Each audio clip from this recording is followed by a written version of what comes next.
Hello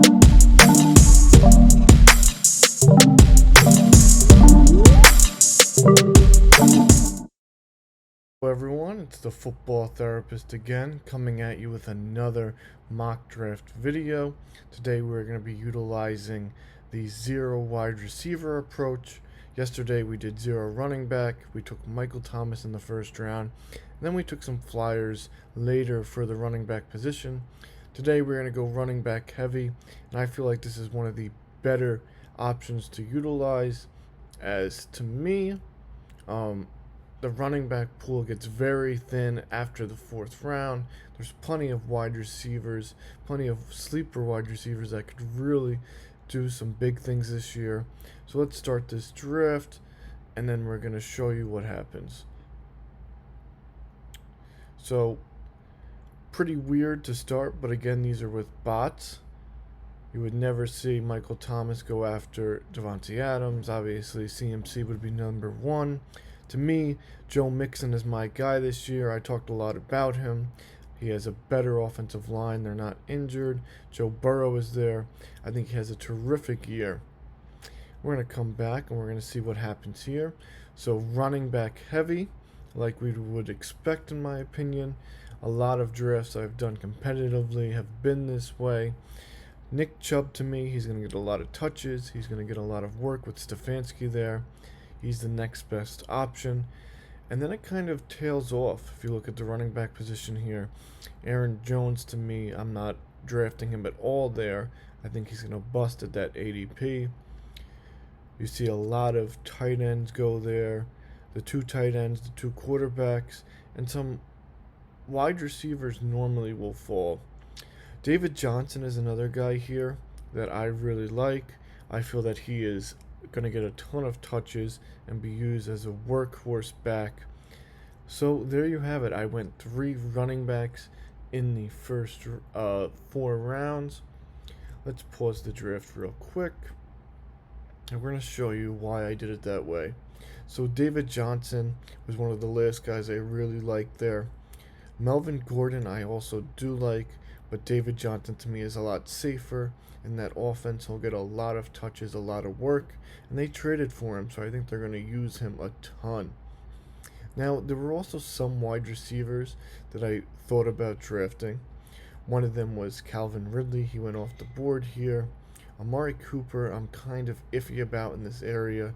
He's kind of boom or bust any given week, and I think that the wide receivers around him are a bit safer. I love A.J. Brown. I think that he could be a terrific wide receiver this year. But as you look, there's Odell Beckham Jr., Juju, Cooper Kupp, Robert Woods, even a guy like DJ Chark or Terry McLaurin are great options. If you go a little bit further down, you got Marquise Brown, Devontae Parker, Will Fuller. So a lot of names here that could produce wide receiver 1 numbers or high wide receiver 2 numbers any given week. So I got my running back core, so I'm pretty safe there. So now I'm going to continue the draft, and I'm going to take Odell Beckham Jr. I think, yes, there's a little bit of risk involved, but he has the talent, the upside. He's going to be the man, especially if Jarvis Landry is a little banged up early. And again, this start is really good to me. And we're going to see who falls here. Wide receiver 2, I really like Devontae Parker. He's going to get a lot of targets in that offense. I can even go with a running back. Singletary, he hasn't been doing well at camp, so I'm going to kind of avoid him there. I could go David Montgomery, but we'll go Devontae Parker. Here, you can even go a 3rd wide receiver. You could potentially get your 4th running back. Tight ends, Waller would be a decent option here. I like waiting a little bit. Quarterbacks, Kyler Murray and Dak, 2 guys I really like. I'm going to go with Kyler Murray here. And again, I don't really have to worry about the running back position that much because I already grabbed 3 studs.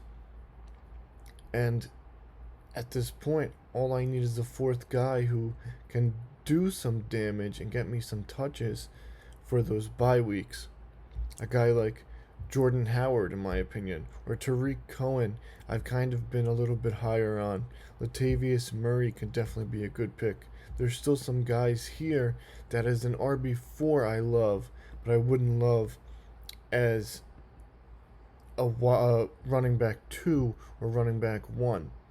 I took Tyler Boyd. I feel like he's very safe. And then what we could do here is we'll look at the running back position. Those guys are still there. Wide receivers, there's still some really good wide receivers. A guy that I really like is Marvin Jones Jr. I feel like he has a lot of potential any given week. So that's a very strong wide receiver core. I have a very strong running back core. I have a very good top 5 quarterback in my opinion with rushing upside. And as you can see, this is why you go running back early.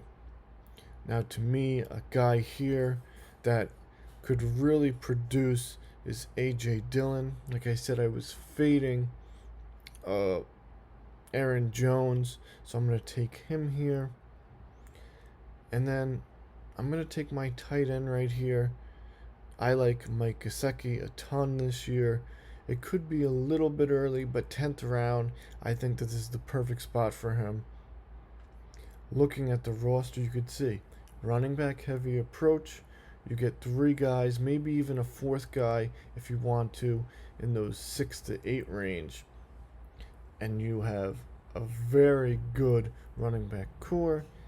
Wide receivers are so deep. Odell Beckham, Devontae Parker, Tyler Boyd, Marvin Jones. You could get some sleepers later like Anthony Miller.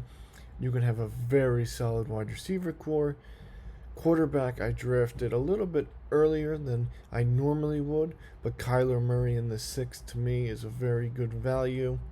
You can even go a guy like Tom Brady in the 8th round. If I would have went a wide receiver here, let's say I took Stephon Diggs, or for some reason Cortland Sutton fell, or I went another running back in Swift or Dobbins, then I could have grabbed Tom Brady in the 8th round. And that's how you want to construct your roster. Running back heavy early, wide receivers in the mid round as there is a ton of value, quarterback at value somewhere in the 6th to 8th range, and then maybe get one of those sleeper tight ends at the end. Thank you again, and I'll see you guys soon.